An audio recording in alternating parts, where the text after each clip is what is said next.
있습니다. 원래 오늘 우리 임승환 목사님께서 말씀을 나눠주시기로 하셨는데 우리 건강 때문에 조금 제가 오늘 대신 하게 되었습니다. 우리 임 목사님 건강 위해서 좀 기도해 주시면 감사하겠습니다. 우리 지난주 구약 말씀 봤기 때문에 오늘은 이제 시작 말씀으로 같이 말씀을 나눠보도록 하겠습니다. 오늘 말씀 디모데후서. 디모데후서는 바울이 썼다고 하는 우리 바울 서신 중에 하나입니다. 바울 서신이 몇 개라고 기억하고 계시죠? 오늘 아침에 성경 공부하셨죠? 13개. 우리 보수교단에서는 13개로 이렇게 주장을 합니다. 바울 서신 13개 중에서 3개의 서신이 특이합니다.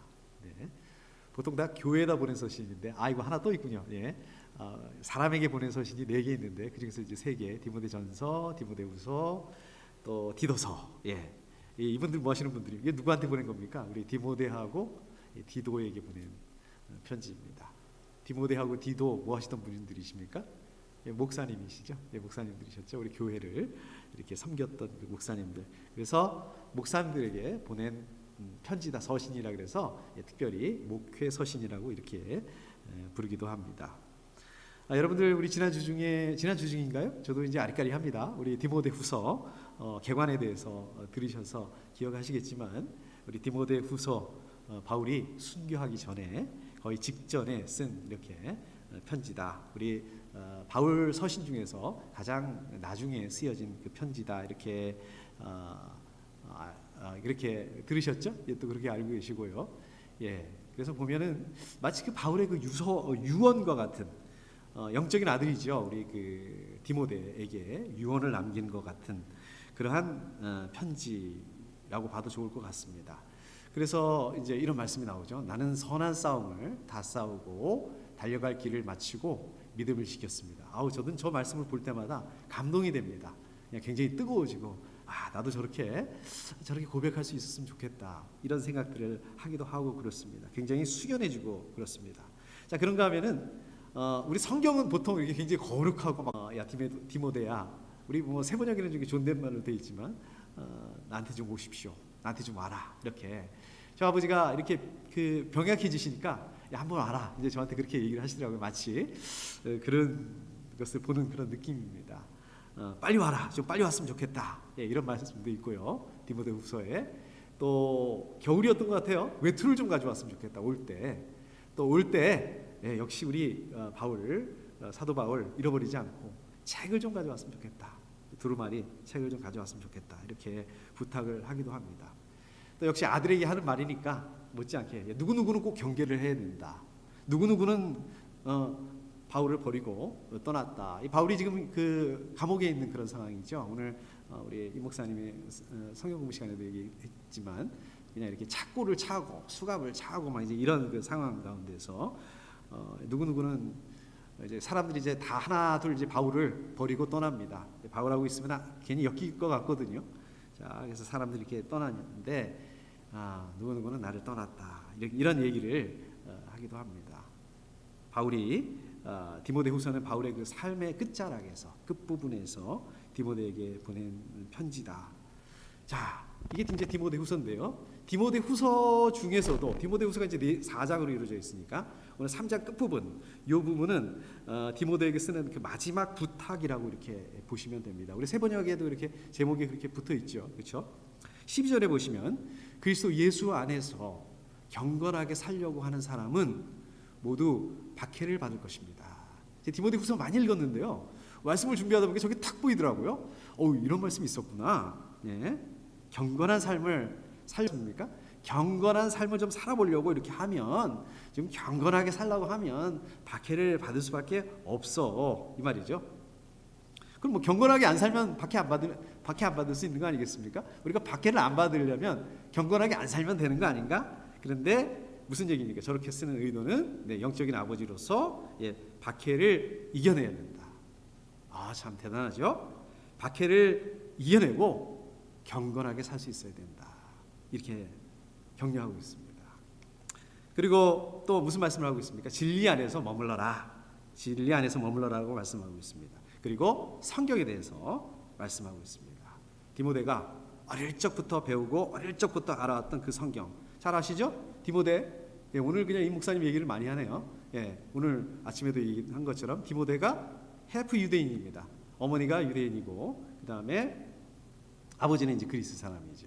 그러니까 어렸을 때부터 어머니, 외할머니한테 배우고 그 알고 있었던 그 성경에 대해서.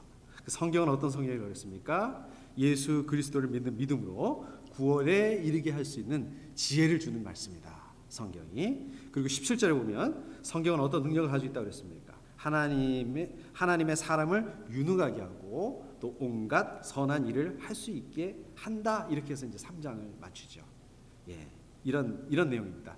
제가 요 얘기를 하면서 오늘 말씀만 16절만 쏙 빼놓고 지금 말씀을 드렸는데 오늘 말씀 뭐라고 아시고 계신가요? 오늘 말씀 굉장히 유명한 말씀이죠. 오늘 말씀 성경의 정의, 어려운 말로 성경의 정의. 성경이란 무엇인가? 예, 성경이란 뭔가? 예, 이거에 대한 대표적인 말씀입니다. 그러니까 성경이 정의, 성경이 뭐야? 딱 물어보면 디모데후서 3장 16절 딱 이렇게 예, 거의 뭐 공식처럼 예, 얘기하는 성경을 왜 쓰셨는가? 왜 썼는가? 왜 쓰여졌는가? 저 여러분들 성경 열심히 읽으시죠? 또 열심히 들으십니다. 네, 잘하시고 있습니다. 그렇다면 우리는 왜 성경을 읽어야 할까요?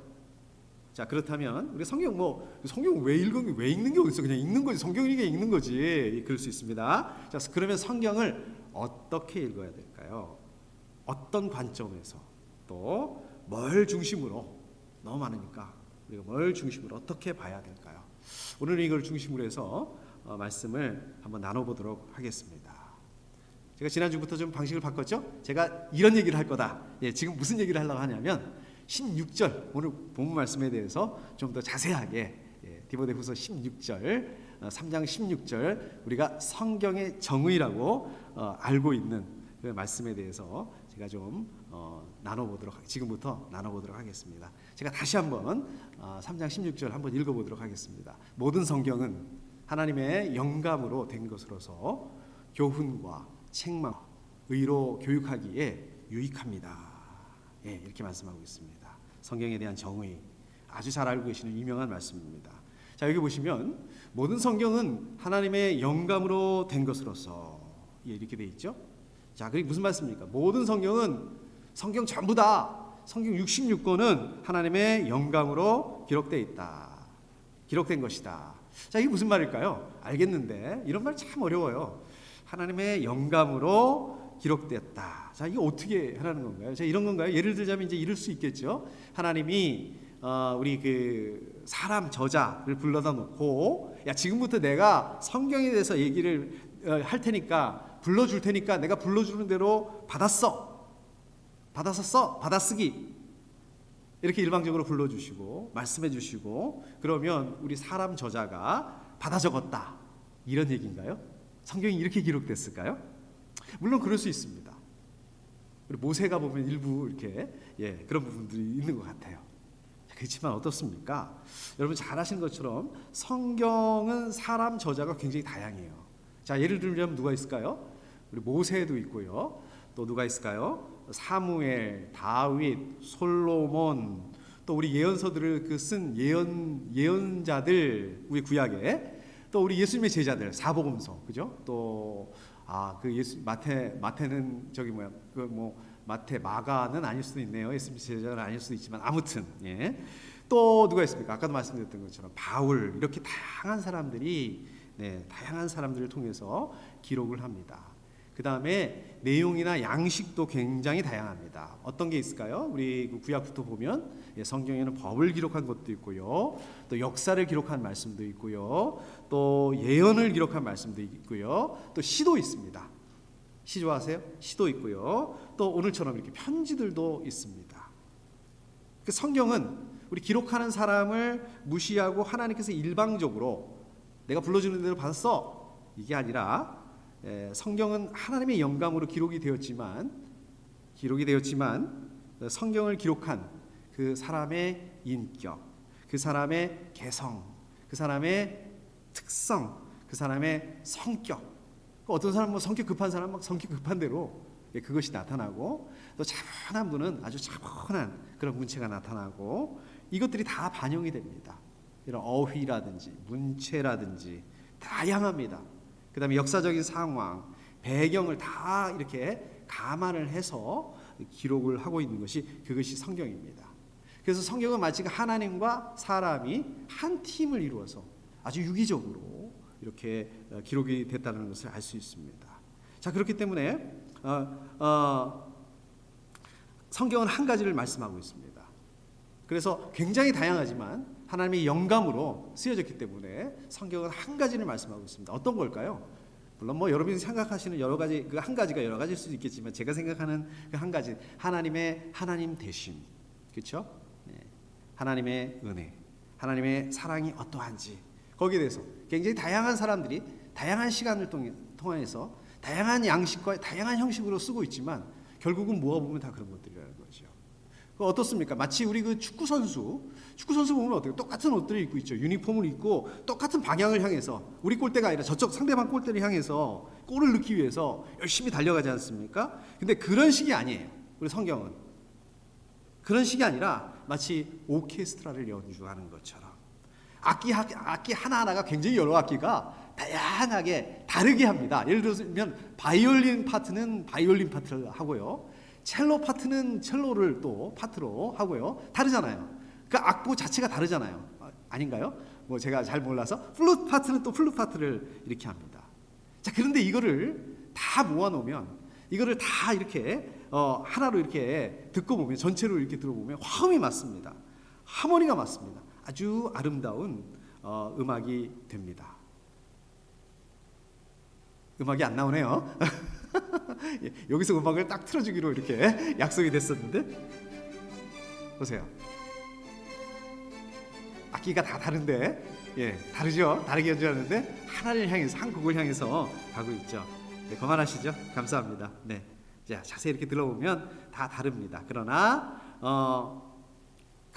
같은 방향을 향해서 가고 있습니다. 마찬가지로 성경도 다양한 사람, 다양한 그 저자, 또 성격과 개성, 다른 성격과 개성을 가진 사람들이 다양한 형식으로 기록되어 있지만 모아놓으면 결국은 하나가 된다는 것입니다. 자, 그러면 오늘 말씀에서 말씀하고 있는 그 성경이 그것은 무슨 성경을 말씀하고 있는 걸까? 제가 아까 66권 조금 틀렸죠. 정확하게 말하면 맞지 않죠. 여기서 말하는 성경은 구약 성경이겠죠. 왜 그럴까요? 그 당시에는 지금 바울 시대에는 신약 성경에 대해서는 이렇게 정리가 되지 않은 상태이기 때문에 정해지지가 않은 상태이기 때문에 이 구약 성경이라고 보는 게 더 정확하게 맞을 것 같습니다. 제가 구약 성경이라고 그랬는데요. 여러분 구약 성경하면 지금 우리가 보고 있는 그 구약 성경이 아니라 조금 다릅니다. 이 당시에 봤던 사람들은 많이 들어보셨죠. 70인역, 구약 성경 70인역이라고 보는 게 맞을 것 같습니다. 우리가 보고 있는 구약 성경이 조금 다를 것 같습니다. 그 말씀 나온 김에 그러면 그 성경은 언제 확정이 됐을까요? 이게 성경이다라고 이게 언제 확정이 됐을까요? 제가 확정됐다라고 말씀드렸는데 확정이 됐다는 얘기는 뭡니까?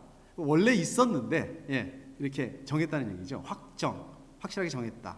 그러니까 생각해 보십시오. 우리 창세기부터 말라기까지 구약만 가지고 놓고 보면 창세기부터 말라기까지 얼핏 계산해 봐도 대략 한 1000년 정도 차이가 나는 거죠. 이게 어떻습니까? 태어나 보니 성경은 벌써 있었던 거예요. 성경은 원래 있었습니다. 그런데 이거를 성경이라고 하자. 이것만 성경이다. 이 구약 39권이죠. 자, 이게 언제 결정이 됐냐 하면 AD 90년경. 그러니까 100년이 좀 채 안 됐을 때 얌미야 회의 많이 들어보셨을 거예요. 얌미야 종교회의에서 결정이 됩니다. 근데 이 종교회의는요 기독교 회의가 아니라요 유대교 종교회의입니다. 그러면 1000년 동안 가만히 있다가 왜 90년에 와서 AD 90년에 갑자기 이거를 성경으로 하자라고 이렇게 결정을 했을까? 그것도 유대교에서 궁금하시죠? 그거는 왜 그러냐면 이 유대교를 믿는 그 당시에 유대교를 믿는 유대인들이 저 기독교 저거는 이단이야. 저거는 유대교하고 달라.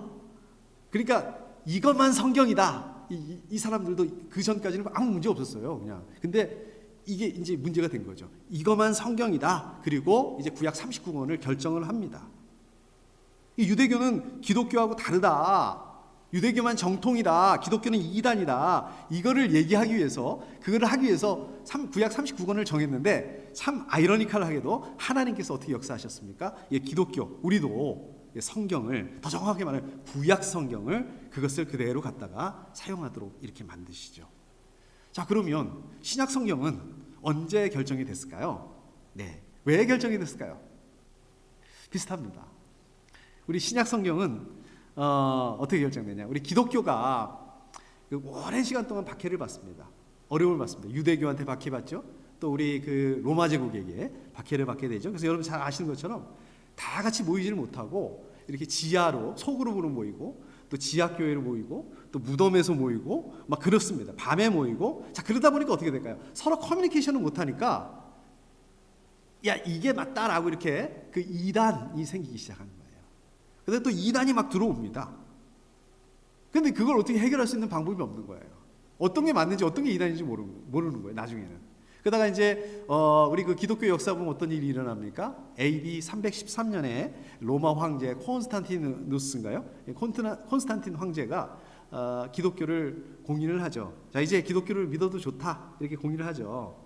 그리고 박해하지 않습니다. 자, 이렇게 기독교가 공인이 된 다음에 이렇게 지도자들이, 우리 종교 지도자들이, 기독교 지도자들이, 리더들이 이렇게 다 모입니다. 그래서 어떤 일을 했냐면 이거는 이단이다, 이거는 이단이 아니다, 이렇게 교리를 확정을 합니다. 교리를 확정하죠. 이제 교리가 나오죠. 이거를 공의회라고 합니다. 공의회를 매년 모이는 게 아니라 이렇게 언제 이렇게 공의회로 이렇게 모입니다. 그러다가 AD 397년, 거의 한 400년이 다 돼서, 그러니까 기독교가 공인된 다음에 한 84년이 지나서 카르타고라는 그 공의회로 모였어요. 카르타고라는 곳에서 공의회를 모였습니다. 물론 그때가 첫 번째 공의회가라는 게 아니라 그 전에도 공의회가 몇 번 있었는데, 카르타고 공의회라고 부르는데, 이 카르타고 공의회에서 신약 27권을 정경으로 이제 결정을 하게 됩니다. 인정하게 됩니다. 제가 신학교 다닐 때 그 얘기를 들었는데 화가 나더라고요. 아니, 감히 사람이 하나님의 말씀을 성경으로 지가 인정을 하고 말어? 누구 맘대로 이걸 성경이다, 이걸 아니다, 이게 말이 안 되는 거 아니야? 제가 이제 속으로, 겉으로 말을 못하고 그런 생각을 한 적도 있었습니다. 아니, 어떻게 사람이 성경을 인정하고 말고 할 수 있을까? 이게 말이 되는가? 근데 여러분 한번 생각해 보십시오. 이게 성경이야, 이거는 성경이 아니야, 이렇게 정확해야지. 이게 정해져 있지 않으면 이게 얼마나 헷갈리겠습니까? 여기서 이렇게 얘기하고 저기서 저렇게 얘기하고, 이게 어떤 게 맞는지 알 수가 없지 않습니까? 자, 여러분 어떻습니까? 성경이 아까 어떻게 이루어져 있다고 그랬습니까? 하나님의 영감으로. 그러나 실제로 하나님이 쓰신 건 아니잖아요. 우리 사람 저자를 통해서 쓰셨잖아요.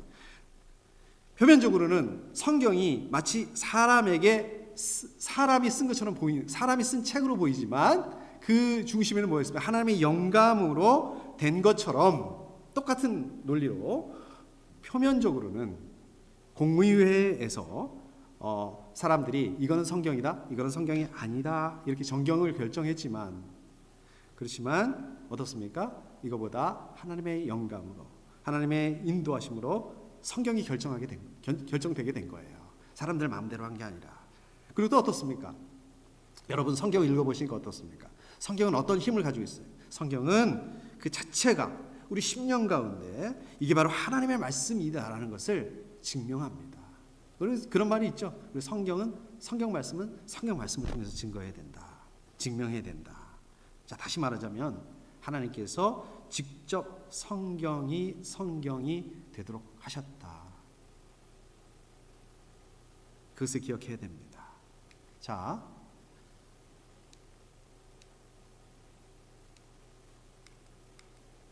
이게 아니고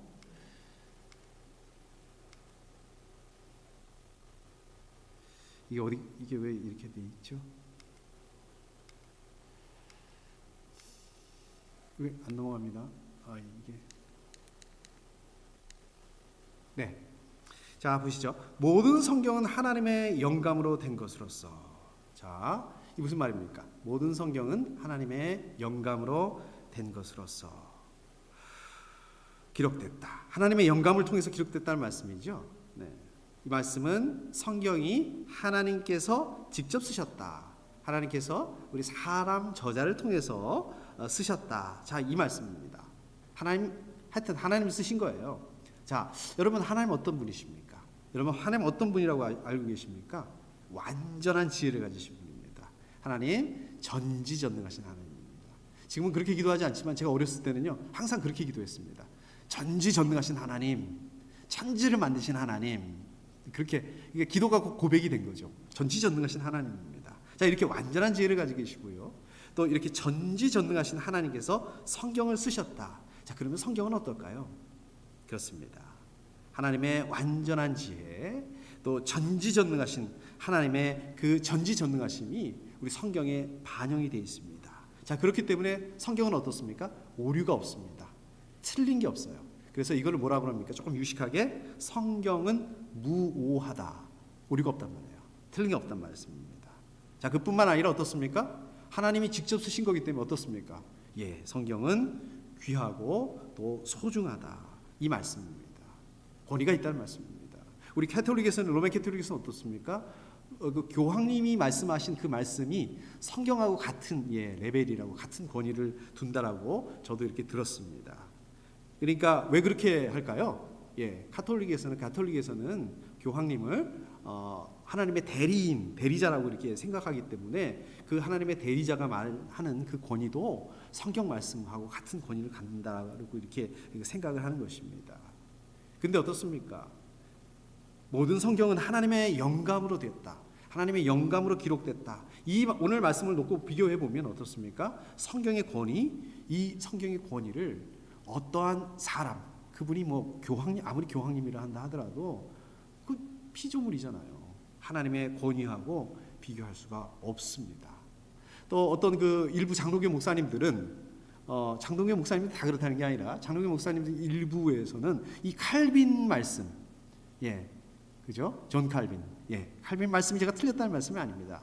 근데 이 칼빈 말씀을 마치 성경과 같이, 또 성경보다 더 중요하게 생각하시는 분들이 좀 있어요. 물론 그분들이 그렇게 얘기하지는 않습니다. 성경이 더 중요하다고 얘기를 합니다. 근데 생각하고 말하고 행동하는 걸 보면 그렇지 않다는 거예요. 이 칼빈의 얘기를 성경보다 더 높은 권위를 두고 있고, 또 어떤 경우는 이 칼빈하고 이 바울 서신하고 같은 레벨로 놓고 보고, 이 자체가 잘못된 거죠. 이건 성경인데 바울 서신은. 또 마찬가지로 우리는 또 어떤 실수를 하기도 합니까? 목사님들 존경하고 좋아하는 거 좋습니다. 우리 집사님들도 우리 목사님들 많이 좋아하시죠? 그 목사님의 말씀, 어떤 목사님의 말씀을 좋아하는 거 좋습니다. 얼마 전에 돌아가셨지만 우리 조용기 목사님, 저도 좋아합니다. 저도 젊었을 때 그분 책을 이렇게 몇 권 이렇게 읽었던 것 같습니다. 근데 어떤 분은 아주 그 조용기 목사님 너무 좋아하시는 분이 있어요. 그래서 성경을 읽는 것보다 이 조용기 목사님 말씀, 막 이거를 더 신뢰하고, 뭐 조용기 목사님 말씀을 신뢰하지 못한다는 얘기가 아니에요. 신뢰하지 말아야 된다는 얘기가 아니에요. 근데 성경보다 더 놓고 본다면, 하나님의 영감으로 기록된 성경보다 이 사람의 말을 비교할 수가 없습니다. 비교할 수가 없는 거죠. 자, 그 다음에 보시면은요, 교훈과 책망과 바르게 함과 의로 교육하기에 유익합니다. 이렇게 되어 있습니다. 자, 하나님의 영감으로 된 성경이 우리들에게 뭐가 유익하냐, 네 가지로 말씀하고 있죠. 뭐가 유익하냐, 네 가지로 말씀하고 있습니다. 크게 나눠보면 두 개입니다. 교훈과 책망, 그렇죠? 이거는 교리적인 얘기입니다. 그 다음에 뒤에 두 개, 바르게 함과 의로 교육하기에 뒤에 두 개, 실천적인 부분입니다. 여러분, 교육은 어떻습니까? 교훈은 어떻습니까? 교훈 알겠는데, 지적 활동입니다. 더 정확하게 말씀드리자면 예수 그리스도 안에서 명확하게 나타난 하나님의 계시, 하나님의 그 말씀, 계시에 관한 지식을 가르치는 지적 활동, 이게 교훈입니다. 자, 그렇기 때문에 교훈은 어떻습니까? 그리스도의 몸된 교회를 세우는 기초가 됩니다. 그러니까 우리가 막 관계도 좋고 즐겁고 어저께처럼 아무리 그렇다 한다 하더라도 이 성경 말씀이 빠져 있으면 이건 교회가 아니에요. 성경 말씀이 있어야지 교회가 된다는 말씀입니다. 성경의 교훈이 없으면 교회가 성립할 수가 없습니다. 그건 교회가 아닙니다. 자, 그 다음에 두 번째 뭐라고 그랬습니까? 교훈과 책망. 책망의 원어적인 의미는 유죄 판결을 하는 겁니다. 유죄 판결을 한다는 뜻입니다. 그리스도의 몸된 교회, 그리스도의 몸된 교회를 교란하는, 어렵게 만드는 그 이단의 교리, 아까도 말씀드렸잖아요. 그런 것들을 심판하는 것, 요걸 말씀하고 있는 것입니다. 디모데 후서를 쓸 때, 디모데 후서를 쓸 때 그 책만 받아야 되는 사람은 누굴까요? 교회에 침투한 그 거짓 교사들, 이단들, 그걸 말씀하고 있는 거죠. 자, 성경이 주는 교훈 하나 두 개 했습니다. 세 번째 교훈 뭡니까? 바르게 함이라고 얘기했습니다. 바르게 함, 원어적인 의미를 보면 추를 바로 세우다. 기억나시? 이렇게 요즘엔 안 쓰는데 옛날 저희 어렸을 때 그 시장 가면은 추를 가지고 이렇게 저울로 쓰는 그런 장사하시는 분들이 계셨습니다. 이 추를 바르게 세우다 이런 의미를 가지고 있습니다. 그 책망이 아까 거짓 교사라든지 이단이라든지 뭐 이런 사람들을 대상하는 부정적인 부분이라고 한다면, 바르게 함 이거는 뭡니까? 그리스도인들을 권면하고 교정하고 잘못된 부분을 교정하고 또 옳은 길, 바른 길로 가게 하는 그런 긍정적인 면을 말씀하고 있는 것입니다. 마지막으로 의로 교육할 수 있다. 네 번째, 성경은 어떤 점이 좋다고요? 의로 교육을 하기에 좋다. 원어적인 의미를 보면 이것도 그 어린아이를 훈련하는 그런 의미를 가지고 있습니다. 의로 교육하기에 그리스도인들을 훈련시키고 연단시키는 것을 말씀하고 있습니다. 자, 성경이 이렇게 교리적으로 또 실제적으로 우리에게 유익함을 준다. 이제 그 말씀이죠. 자, 이게 왜 나올까요?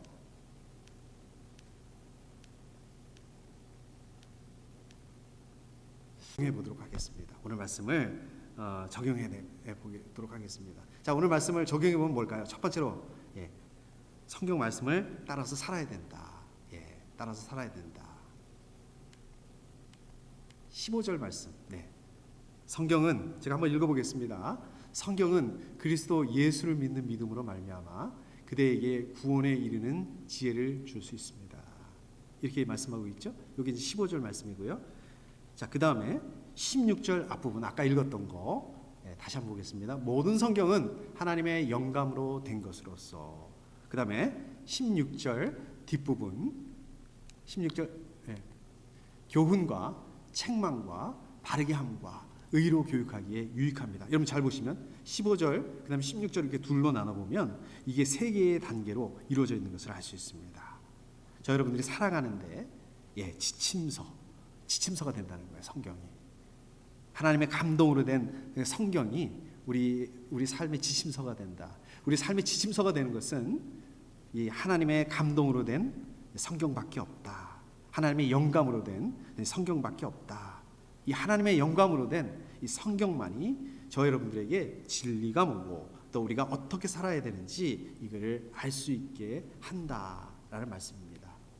여러분 잘 아시는 D.L. 무디죠? D.L. 무디가 이런 말을 했다고 합니다. 성경이 하나님의 영감으로 기록되었기 때문에 성경을 통해 성령의 감동을 받을 수 있었다. 이렇게 말했다고 합니다. 성경을 읽어야만 성령의 감동을 받을 수 있다는 말씀입니다.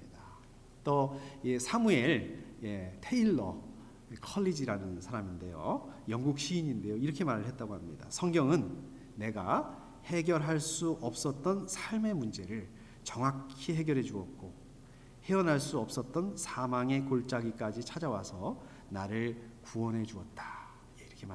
이렇게 고백하고 있다고 합니다. 그러니까 성경만이 저 여러분들의 진리의 길, 구원의 길로 인도하는 유일한 지침서가 된다. 동의하시죠? 잘 하시는 말씀입니다. 맞습니다. 우리가 동의할 수밖에 없는 이야기입니다. 자, 그런데 왜 성경을 읽기가 이렇게 힘들까요?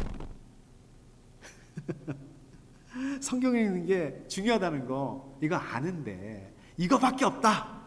우리가 살아가는데 이거밖에 없다. 아는데 이게 왜 이렇게 안 읽게 되는 건가요? 왜 다른 거 먼저 다 하고 그 다음에 우선순위로 성경을 읽게 되는 건가요? 그렇죠? 오직 성경만이 저 여러분들에게 구원에 이르게 하는 그런 지혜를 줄 수 있게 하는 책입니다. 오직 성경만이 하나님의 영감으로 기록된 책입니다. 성경이 하나님의 영감으로 기록된 책이기 때문에 어떨까요? 세상이 줄 수 없는 올바른 교훈, 책망을 줄 수 있다고 말씀하고 있습니다. 자, 여러분들이 어떻게 하면 좀 바르게 살 수 있을까? 어딜 봐야 돼요? 성경을 봐야 됩니다. 어떻게 하면 의로 교육할 수 있을까? 성경을 봐야 된다라고 말씀하고 있습니다. 성경을 꼭 보셔야 됩니다. 매일매일 보셔야 되고 또 묵상해야 됩니다. 자, 그 다음으로 두 번째, 오늘 말씀을 적용해 보겠습니다. 성경은 어떤 역할을 한다? 아까 첫 번째 지침서 역할을 한다. 우리 삶의 지침서 역할을 한다. 두 번째, 성경은 하나님의 뜻을 알 수 있게 한다는 것입니다. 여러분 여행 좋아하시나요? 저도 여행 좋아합니다. 저는 자동차로 이렇게 운전하는 여행을 좋아합니다. 요즘에는 뭐 바빠서 못 했는데 제가 시애틀을 한번 차를 몰고 보름 동안 다녀온 적도 있고요. 또 보스턴을 갔다 온 적도 있고요. 시카고를 이렇게 차를 몰고 직접 갔다 온 적도 있었습니다. 시애틀을 간 적은 제가 차를 몰고 갔던 거는 한 20년 전입니다. 그때는 이렇게 지도밖에 없었어요. 저희 집 사람이 이렇게 지도를 펴가지고 그냥 제 옆에서 지도를 보면서 어디로 가, 여기서 나가, 여기서 들어가, 막 이렇게 가르쳐주는 대로 제가 이렇게 운전을 했던 기억이 납니다. 그런데 보스턴을 갔던 게 2009년이 그 내비게이션을 그때 빌려서 내비게이션 이렇게 차에다가 이렇게 장착된 차에다가 놓는 내비게이션 있지 않습니까? 핸드폰이 아니라 내비게이션을 이렇게 빌려서 갔던 이 기억이 납니다. 시카고로 갈 때는 좀 더 그 다음인데 그때는 이제 휴대폰에 있는 내비게이션을 보면서 이렇게 갔던 기억이 납니다. 너무 좋더라고요. 너무 편하더라고요. 근데 저는 내비게이션을 볼 때마다 진짜 신기해요. 아니 저렇게 먼 길을 이렇게 복잡한 길을 어떻게 저 내비게이션을 다 알고 가르쳐 줄까? 저는 생각하면 생각할수록 신기합니다. 근데 뭐 잘 아시는 것처럼 내비게이션 안에 뭐가 들어 있습니까? 길에 대한 정보가 다 들어 있죠. 제가 가려고 하는 그 길에 대한 그 모든 것이 내비게이션 안에 다 들어 있기 때문에 그렇습니다. 여러분 성경도 마찬가지입니다. 성경도 하나님께서 주신 그 하나님의 가장 확실한 하나님의 뜻, 그것을 확실하게 담고 있는 게 이게 성경입니다. 절대 변하지 않고 길이 막 바뀌면 되겠습니까? 영원한 진리를 담고 있는 게 성경입니다. 자, 그래서 여러분들이 성경을 읽고서 하나님의 뜻이 이렇구나, 어떻게 살아야겠구나, 삶의 원리를 아는 게 중요합니다. 또 하나님의 마음, 하나님의 마음이 그러셨겠구나, 나를 향한 하나님의 마음이 이렇구나, 성경을 봐야지 알 수 있다는 것입니다. 여러분들 큰 일이 있을 때 예를 들자면 뭐 우리가 결혼할 일은 없고 우리 아이들이 결혼을 시킨다든지, 또 우리 아이들 뭐 직장을 결정을 한다든지, 또 우리 아이들 뭐 학교를 결정한다든지, 이 인생의 큰 일을 할 때, 선택을 할 때 하나님의 뜻이 뭐죠? 이거 알고 싶은 경우가 많습니다. 하나님 여기입니까 저기입니까 이렇게 하는 경우가 많습니다. 제가 한번 나눴던 것 같은데 저도 그랬던 적이 있었습니다. 제가 대학을 졸업하고 얼마 안 있다가 이제 그 직장을 이렇게 취직을 해서 직장 생활을 하고 있었을 때였습니다. 직장 생활 얼마 되지 않았을 때였는데 1년이 아마 안 됐을 때였는데 좋은 조건으로 스카우트 제의가 들어왔어요. 저한테도 스카우트 제의가 들어오더라고요. 근데 원래 다니던 회사도 사실 제가 기도하고 또 하나님의 뜻에 따라서 이렇게 들어갔던 회사인데, 이 스카우트 제의가 들어온 데가 뭐 돈도 돈이지만 원래 제가 좀 하고 싶었던, 저는 그 해외 영업을 좀 이렇게 하고 싶었는데 그거를 해외 영업을 할 수 있게 하겠다는 그런 그거를 한번 해봐라, 이제 그런 그 스카우트 제의가 들어왔습니다.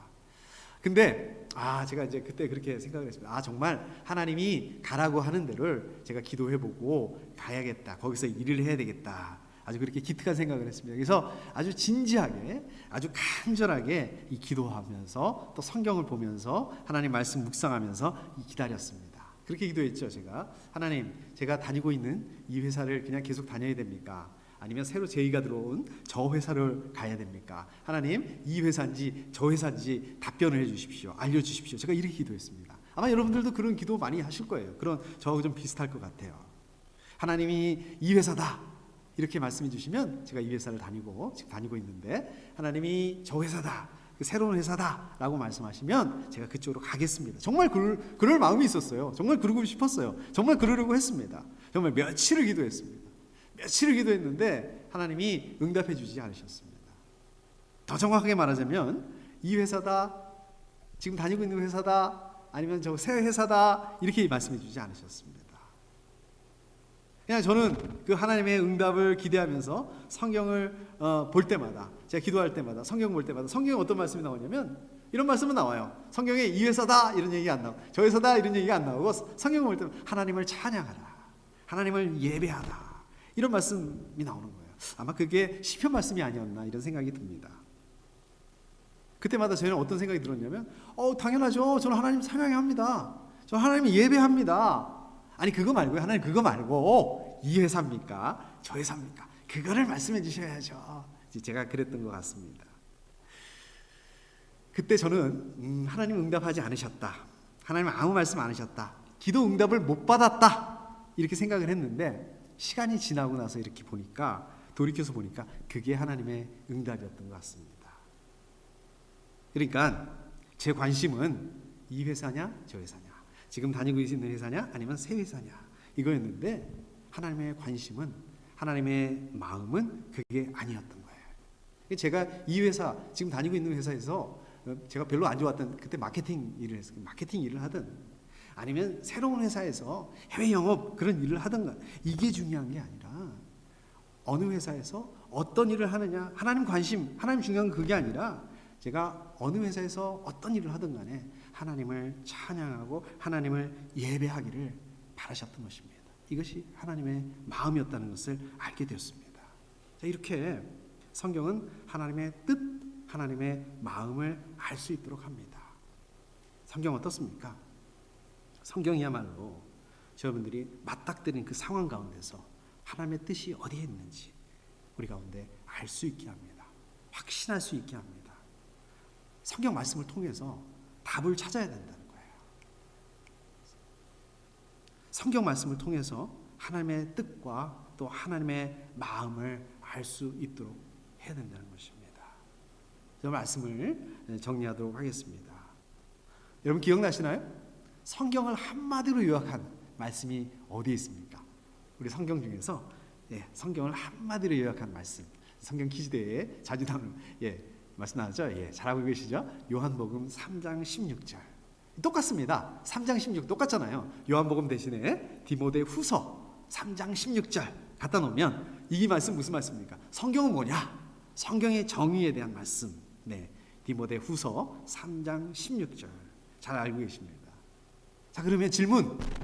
아니, 바울은 왜 여기서 아까도 말씀드렸죠? 삶의 끝자락에서 마지막 부분에서 영적인 아들 디모데에게 마치 유언을 하고 있는 것 같은 그러한 디모데 후서 중에서도 지금 마지막 부탁하는 그 부분에서 성경이 뭐냐 이 얘기를 여기서 왜 하느냐 말입니다. 왜 할까요? 성경이 중요하니까 성경 말씀 꼭 열심히 봐라.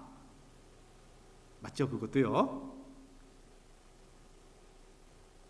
자, 12절 말씀 다시 한번 보겠습니다.